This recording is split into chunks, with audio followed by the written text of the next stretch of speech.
como é que eu acho essa pessoa, né? Porque, tipo assim, eu moro 30 anos fora do Brasil, eu quero comprar, igual agora, eu quero comprar um outro apartamento, como é que eu faço? A gente sempre fala sobre isso, quer dizer, conhecimento local, mesmo quando você mora aqui no Brasil, isso não importa muito, mas conhecimento local é fundamental, né? Você precisa conhecer a região, porque entender, por exemplo, aonde vão ser as regiões de valorização, esse tipo de coisa é fundamental. Eu consigo financiar um imóvel morando no exterior? Consegue, né? A gente vai falar um pouquinho sobre isso depois, até com os detalhes burocráticos com o Paulo. Só vou fazer uma correção, eu não vou falar de burocracia, né? Se o cara vai falar de burocracia, o nego já fica até estressado. Vamos falar de como não ter burocracia no processo de financiamento. E aí o que está aparecendo de alternativa, de novo, um produto novo, para quem está fora do Brasil há 10, 15 anos, isso não existia, isso é um produto de 2, 3 anos atrás, são as sociedades de crédito diretas, né?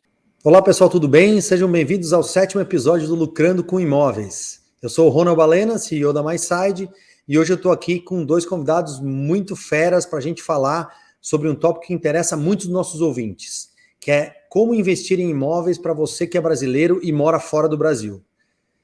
Lembrando que se você se interessa pelo mundo de investimento imobiliário e se você quer aprender estratégias para fazer um bom negócio e consumir muito conteúdo técnico explicando com detalhes como você pode fazer para ganhar mais dinheiro, se inscreve aqui no canal para não perder nenhum dos nossos conteúdos. E também, se você quiser trocar experiências com a gente, nós temos um grupo de WhatsApp em que a gente responde perguntas da nossa comunidade, em que a gente discute tópicos em relação à compra de imóveis, enfim, todos os assuntos relacionados. Então, a gente tem o link aqui na descrição do episódio, né? Se inscreve no nosso canal, entra no grupo de WhatsApp e vamos manter contato, que a gente tem muita coisa legal para conversar. Bom, nesse programa a gente vai ter 2 blocos. Primeiro a gente vai conversar com o Bill Madeira, né? Que é brasileiro, ele mora nos Estados Unidos e ele já viveu a experiência de comprar imóveis morando no exterior, e a gente vai trocar algumas ideias sobre como que funciona isso no Brasil, como funciona nos Estados Unidos, enfim, falar sobre como fazer um investimento de uma forma geral. E no segundo bloco, a gente vai falar com o Paulo Prado. O Paulo Prado é velho conhecido aqui do Lucrando, e ele é o nosso diretor de crédito aqui na MySide, e a gente vai focar com o Paulo nas questões burocráticas da compra de um imóvel para quem mora fora do Brasil. Então, que tipo de documentação você precisa, como que você faz para mandar o dinheiro e tudo mais. Então, sem mais delongas, vamos começar o nosso primeiro bloco aqui. Eu vou chamar primeiro o Bill. E o Bill ele é partner na FEBA Capital e vice-presidente da HomeU, que é uma plataforma americana que conecta proprietários e prestadores de serviço para construção e reformas e tudo mais. E além de ser meu grande amigo, ele é um cara que já viveu a experiência de compra de imóveis, tanto aí nos Estados Unidos, ou tanto nos Estados Unidos como no Brasil. E é por isso que a gente acha que ele vai ter muita coisa legal para falar conosco aqui. Então, chega mais, Bill. Tudo bem? Tudo bom? Como é que você tá? Tudo certo? Tudo certo, cara. Bom, primeiro, obrigado. Obrigado por gastar um pouquinho do seu tempo aqui, super concorrido, para falar com a gente, né? É um grande prazer recebê-lo aqui. E para começar, fala um pouquinho de você. Eu já dei aqui o seu currículo resumido aqui, ou pelo menos o que você está fazendo hoje, de onde você veio, mas fala um pouquinho sobre você, a sua experiência, especialmente esse tempo aí, quanto tempo você já mora fora do Brasil, para o pessoal te conhecer um pouquinho. Não, boa. Então, eu sou natural aí da região de Santa Catarina, né, do sul de Santa Catarina. Eu vim para cá quando eu era pequeno com meus pais, estudei aqui. Hoje eu sou partner na FEBA Capital, que é um fundo de investimento aqui dos Estados Unidos, e vice-presidente da HomeU, como o Ronald já tinha comentado. Então, eu vivo aqui já há mais ou menos 30 anos, morei 20 e poucos anos em Boston, e atualmente eu estou em Orlando, Flórida. Legal. E para começar, Bill, eu sei que você já comprou imóveis aqui no Brasil, né? Você já comprou, obviamente, imóveis nos Estados Unidos. Começa falando um pouquinho para a gente como é que foi esse processo de compra. Eu acho que a ideia aqui é a gente comparar um pouco, já que o mercado americano é o maior mercado de imóveis do mundo, né? E tem muitas coisas que acontecem aí e que servem como referência para a gente. Mas fala um pouquinho de como é que foi a experiência de compra quando você comprou nos Estados Unidos e como é que, em comparação, como é que foi quando você comprou os imóveis aqui no Brasil? Então, aqui nos Estados Unidos é bem diferente, né? Até quando eu fui comprar no Brasil, eu falei, deve ser igual, né? Porque não conhecia, tinha saído aí muito novo. Basicamente, aqui nos Estados Unidos, como é que é? Tu escolhe uma cidade que você quer morar, tipo assim, igual eu. Quero morar em Orlando, né? Daí tu procura um corretor aqui, que pode te ajudar, conhece aquela região. Daí tu fala, eu preciso de um apartamento, uma casa, quantos quartos, quantos banheiros, etc. E eles começam a te mandar uma lista, que é o famoso buyer's agent, né? É o corretor que trabalha para o comprador. Quando eu fui comprar no Brasil, achei que era a mesma coisa, né?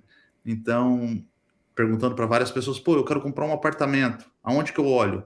Porque os sites, essas questões são tudo desatualizadas, e eu olhava lá, falava se eu gostava, daí eu ligava para o corretor, não está mais disponível. Eu assim, mas como assim, tu entendeu? Tá aqui dizendo que está disponível. Não está mais disponível. Eu tenho esse outro aqui. Então, não foi uma experiência bem agradável, né? Não era o que eu estava esperando, assim, porque eu já tinha participado aqui da experiência aqui nos Estados Unidos e tal, então eu achei que ia ter algo similar. Aí eu comecei a perguntar para amigos, como é que eu faço para comprar um apartamento aí? Daí eu falei, não, eu vou te indicar um corretor aqui e tal, ele vai poder te ajudar. Aí fala o corretor, fala assim, eu preciso comprar um apartamento e tal. Não, mas eu tenho esse terreno aqui para te vender. Mas eu não estou querendo um terreno, né? Estou querendo um apartamento.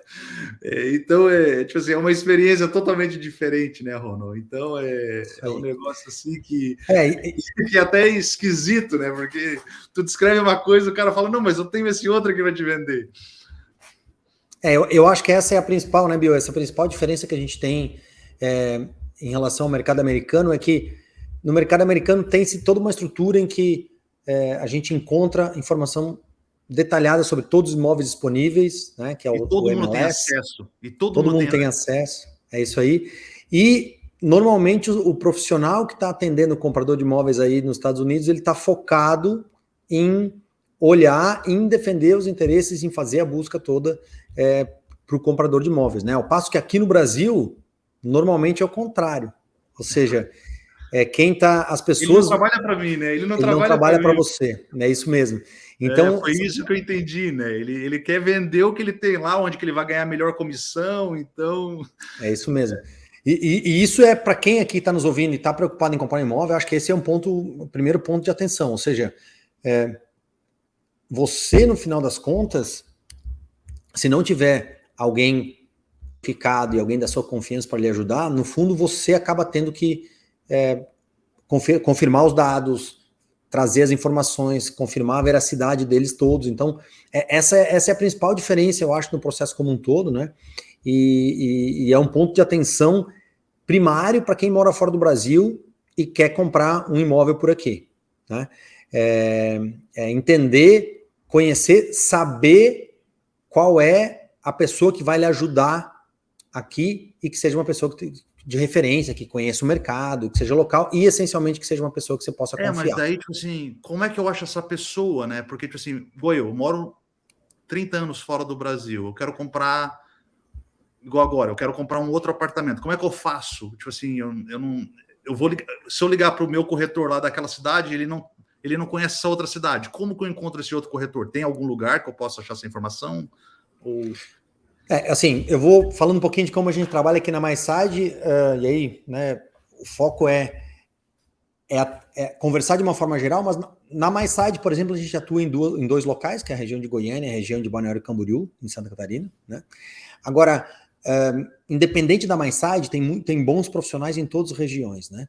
E eu acho que o ponto principal é você buscar uma empresa que tenha reputação, que seja conhecida na região, né?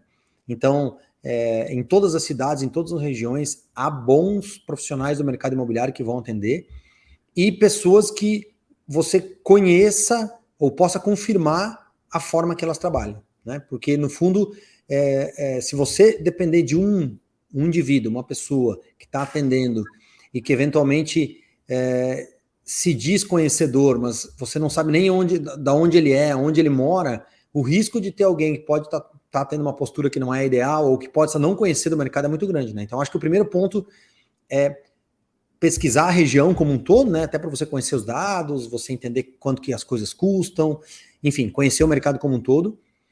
mas principalmente buscar uma empresa de reputação local da região. É muito fácil, você vai na internet, você conhece com 3 ou 4 buscas, você vai encontrar quem são os bons profissionais do mercado imobiliário, você vai encontrar eles em distintos anúncios, você vai encontrar várias vezes, você vai olhar as redes sociais e perceber que é uma empresa que é local, que está falando sobre os imóveis, que tem bastante relacionamento, e aí a partir desse contato, certamente você vai encontrar um bom profissional, ou deveria pelo menos encontrar um bom profissional que vai saber te guiar, né? Aqui eu me lembro aqui quando eu fui comprar casa aqui em Orlando, né? Eu não conhecia ninguém aqui em Orlando, então eu fui para o MLS, né? Que é o sistema de busca. Eu fui lá e disse assim, eu quero um corretor que conhece a cidade que eu queria morar, uma cidade aqui ao redor de Orlando, né?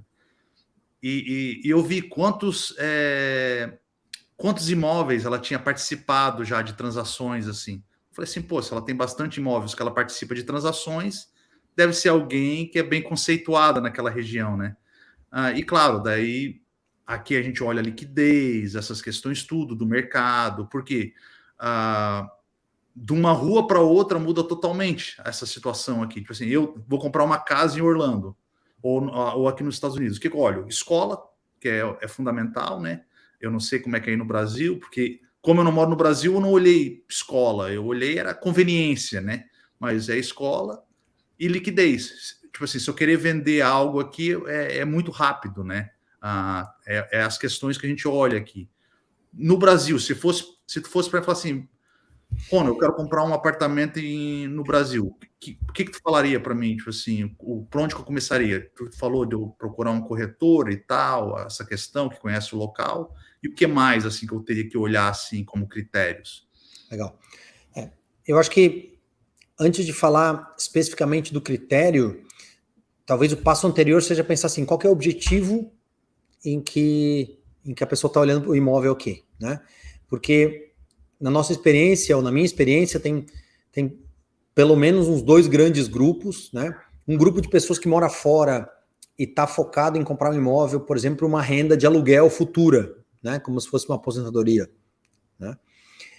E um outro grupo em que a pessoa está comprando imóvel para uso pessoal, porque ela quer usar quando ela vem para cá. É o meu caso. Ou porque ela quer, exatamente. Então é para uso próprio de uma forma ou de outra, ou quer para alguém da família, né? Ou ela quer usar, sei lá, enfim, quando ela for se aposentar também, né? Então acho que dividir nos 2 grandes grupos de eu quero imóvel para rentabilidade ou eu quero imóvel para meu uso é o principal. E aí, de toda forma, eu acho que o foco tem que ser sempre em regiões que você tenha um bom conhecimento, né? Uma coisa que a gente não recomenda de jeito nenhum é uma pessoa investir no Brasil, numa região que você não conhece, que é fora da sua realidade, que você não tenha contato com ninguém, porque aí a capacidade de entender se aquele imóvel especificamente é um bom imóvel é muito pequena. Sim. Né? Então, se você parar para escutar um pouquinho do que a gente falou nos outros episódios do Lucrando com Imóveis, a gente sempre fala sobre isso, quer dizer, conhecimento local, mesmo quando você mora aqui no Brasil, isso não importa muito, mas conhecimento local é fundamental, né? Você precisa conhecer a região, porque entender, por exemplo, aonde vão ser as regiões de valorização, esse tipo de coisa é fundamental, né? E aí, além disso, vamos pensar, se eu estou comprando um imóvel para aluguel, por exemplo, a renda de aluguel, tem uma série de critérios, inclusive a gente também tem um episódio sobre isso, em que eu consigo entender qual que é o valor que eu espero naquele perfil de imóvel para receber de aluguel para cada real que eu investi na compra do imóvel, né? Então, isso é uma análise que vocês fazem? Se eu falo assim, eu tenho 500 mil reais para investir num imóvel, daí, eu quero comprar um imóvel em Goiânia, exemplo, eu não conheço a região de Goiânia, né? Eu quero para aluguel, vocês fazem esse tipo de análise? É algo Fazemos. Que vocês me ajudam a fazer? Essa região vai retornar X de aluguel, ou isso, ou não? Fazemos e assim, tecnicamente não é complexo, né? Porém, o principal é você não acreditar, porque eu acho que o que fica claro, você falou bastante sobre MLS, né? Os dados, quanto tempo o imóvel fica no mercado, valorização. Inclusive, para escolher o corretor, você consegue ver quantos deals aquele corretor já trabalhou, né? Tem muitos dados claros aí. Aqui no Brasil é exatamente o contrário, você tem um universo de dados que não são precisos, né? Que não tem informação detalhada, que você não consegue ver. Então, por isso que as pessoas distorcem muito. Mas, por exemplo, nesse exemplo da valorização de aluguel, o que a gente faz é, a gente busca nas regiões de Goiânia, por exemplo, Balneário Camboriú seria igual, e a gente faz um estudo de quanto que o imóvel equivalente àquele que a gente está analisando o investimento está dando de retorno de aluguel hoje, né? E aí, claro, eu pego dados de plataformas de aluguel, coisas conhecidas aí, Quinto Andar, Airbnb, se for aluguel de temporada, né?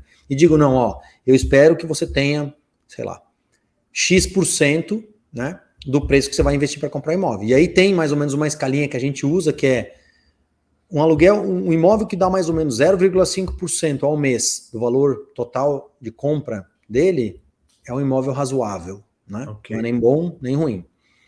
Se você vai acima de 0,5, começa a ficar bom, né? Sei lá, 0,7, 0,8, a gente considera uma rentabilidade muito boa, né? É diferente daqui, tá? É diferente daqui. Isso essa é uma grande vantagem do Brasil, né? Porque aqui, tipo assim, o que a gente está olhando? 5, 6% ao ano.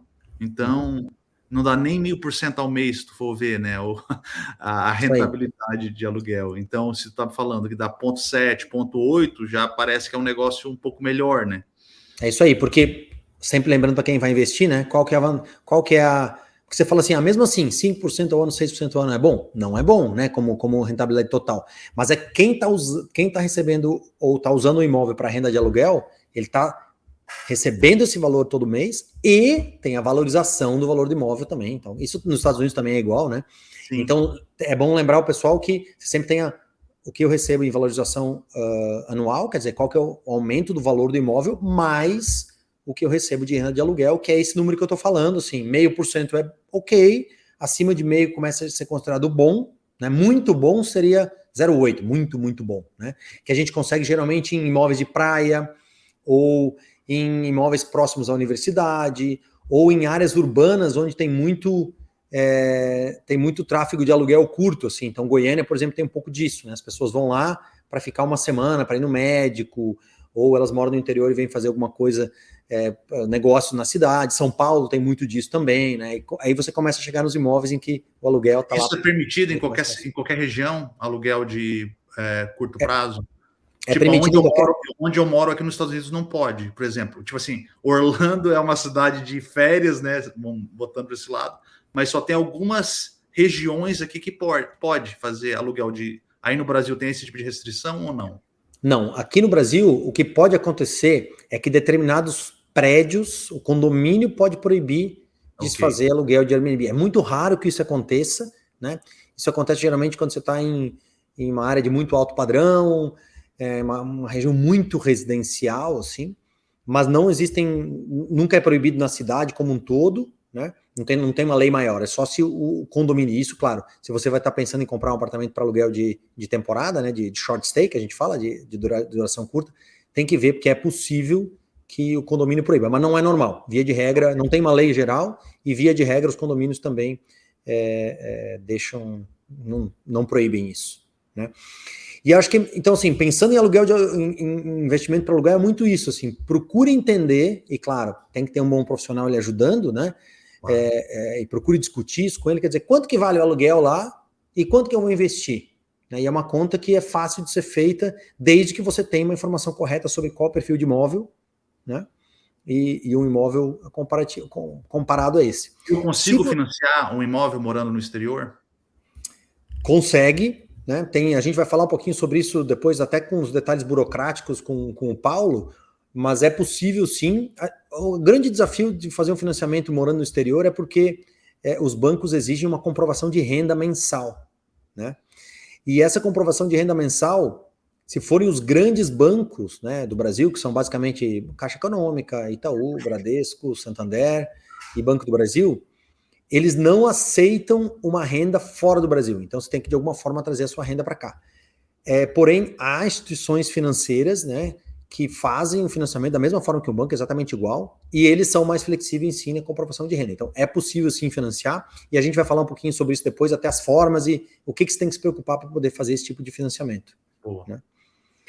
E aí, talvez por último, Bill, só para falar um pouquinho ainda sobre a escolha do imóvel, quer dizer, o que você deveria olhar, né?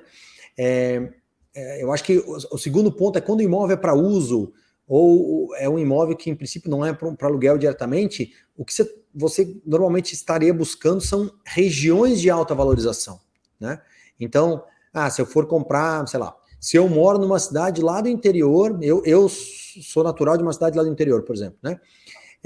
Concórdia, no interior de Santa Catarina. É muito improvável que eu encontre lá em Concórdia uma área onde vai haver um grande potencial de valorização por metro quadrado. Por quê? Porque é uma cidade onde os terrenos ainda é muito fácil de encontrar, né?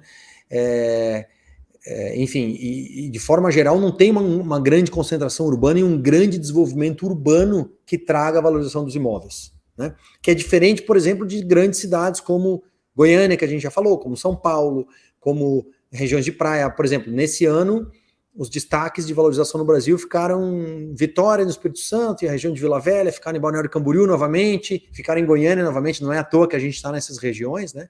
Por quê? Porque são áreas onde o desenvolvimento urbano é muito rápido. Então você vai lá e fala assim, eu vou comprar um imóvel que está numa área em que quase não tem mais terrenos disponíveis, né?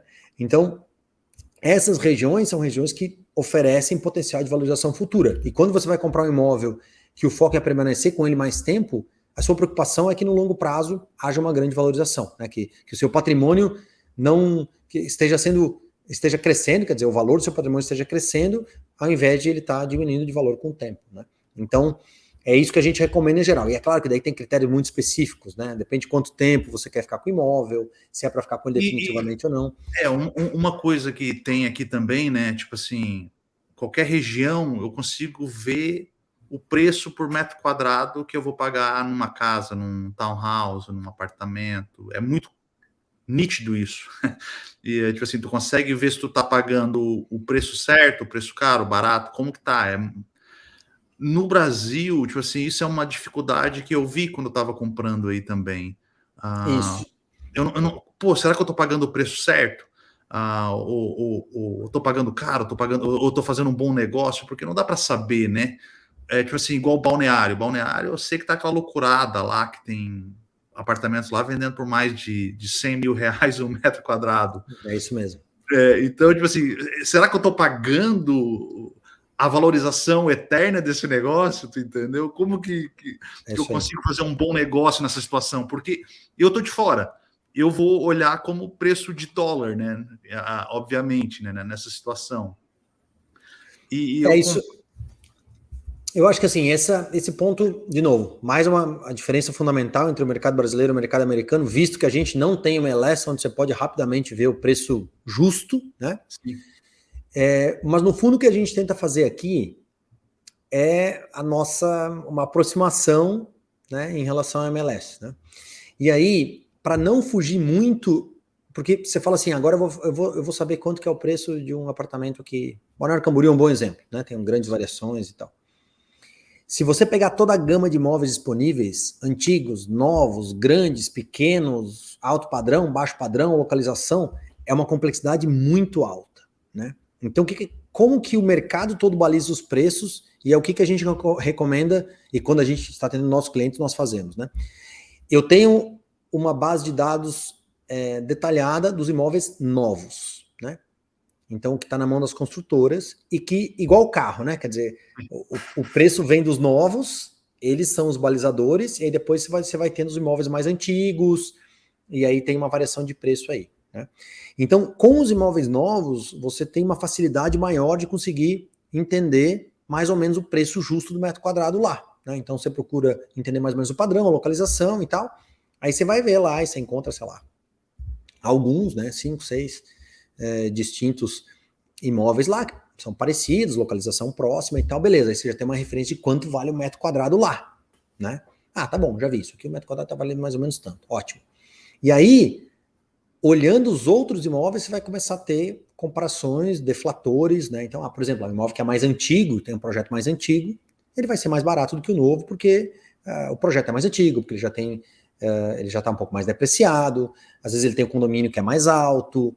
Então você começa a comparar, mas acho que o primeiro ponto é tentar traçar uma linha de referência, e a linha de referência normalmente é dada pelos imóveis novos, né?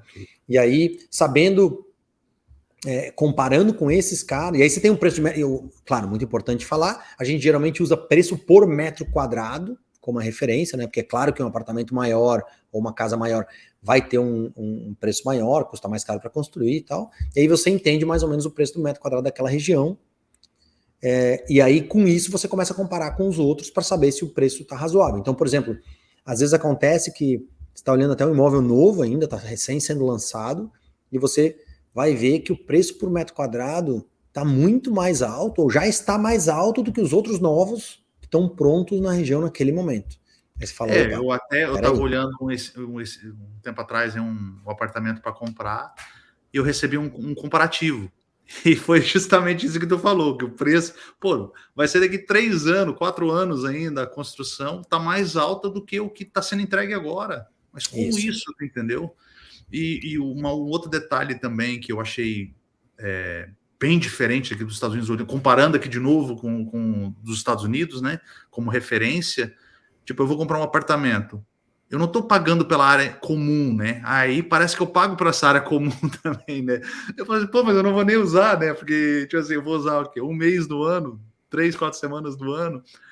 E os caras querem falar, não, mas aqui tu tem uma área comum maior e não sei o quê, o preço do metro quadrado é esse e tal. Mas e o condomínio? Tipo assim, essa diferença é bem drástica daqui. É uma das coisas que eu vi, que é bem diferente aqui dos Estados Unidos. É isso aí. Não, e é isso. E às vezes o que acontece é que se você está falando com alguém e eventualmente a pessoa está tentando te vender de qualquer jeito lá, sem muita referência, e você não tem as referências que você mesmo construiu, no final fica muito difícil a discussão, né? Qualquer conversa parece que, não, tá bom. O vendedor, obviamente, está buscando ressaltar o produto dele, né? Então, construir essas referências para poder saber quanto que é o preço justo lá, e esse é um bom exemplo. Se ele está comprando um apartamento agora, que vai ser entregue daqui a 3, 4, 5 anos, e o preço que você está pagando agora está mais caro, ou até no mesmo nível já do que já está pronto, novinho aqui, quer dizer que alguma coisa está errada, né? Qual que é o benefício de comprar, então, um apartamento na planta, por exemplo, né? Ou está mais alto. Ao passo que também, se ele tiver muito mais baixo, você tem que tentar entender o que está acontecendo, porque não é normal que em imóveis você tenha grandes variações de preço por metro quadrado. Então, uma pessoa que entende... No nosso time de atendimento aqui, a gente discute muito isso. Eu falo,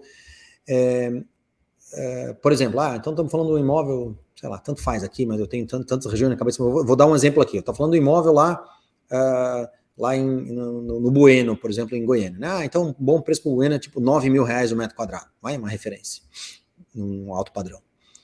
Aí daqui a pouco a gente conversa e tal, e como é que tá esse apartamento aqui? Tá 6,5, 6.500 o metro quadrado. Você fala, como assim que o negócio custa 2.500 a menos o metro? É tipo 3.927. 30% abaixo. Tem alguma coisa errada, né? Tem alguma coisa errada. Quer dizer, não é normal que o imóvel esteja 30% abaixo. Às vezes até há casos em que há pechinchas, né? Há grandes oportunidades. Porque a pessoa está precisando muito de dinheiro, às vezes porque é um investimento que você entra junto com o construtor, porque o prédio não vendeu nada, né? Há situações em que tem grandes variações de preço, né? Mas assim, qualquer coisa acima de 10% de variação para qualquer lado, você já deve desconfiar. Imóveis não são bens que têm uma super variação de preço, né? Tipicamente, um imóvel no mesmo padrão, né? Claro, se você pegar um médio e alto padrão, tem uma diferença de acabamento e tal. Claro. Mas se for um padrão próximo, numa região próxima, eles deveriam custar mais ou menos a mesma coisa, né? Esse é o ponto. E não tem grandes variações. Claro, aí tem marca em cima, porque às vezes você tem uma variação, mas você entende por quê, né? Então, sei lá, o Balneário Camboriú tem uma incorporadora chamada FG, que é muito popular, os caras são o alto do alto padrão. De fato, eles cobram um preço pela marca, né? Em Goiânia tem também, né? Opus e City são as duas mais famosas, e eles cobram um precinho pela marca. Tem gente que gosta de pagar pela marca, outros não, né? Mas tá tudo bem, eu entendo porque eu tô pagando a mais pela marca e tá tudo certo, o mercado valoriza e tal. Agora, caso contrário, se você não entende, tem uma variação para qualquer lado, tá? Muito mais barato, muito mais caro. Procure entender, né? Normalmente, qualquer coisa fora de mais ou menos 10% aí é um ponto de atenção para qualquer um dos lados, né? É um bom ponto até para tipo assim, igual eu, né? Eu tô olhando, então é uma coisa que eu não estava olhando para esse lado, porque aqui, como eu te falei, né? Os dados são muito claros, né? Tipo assim, é tudo dado aberto, tu vê tudo, sabe quanto que a pessoa comprou aquele imóvel lá, quanto tempo ela tem aquele imóvel, isso está tudo disponível no MLS, né?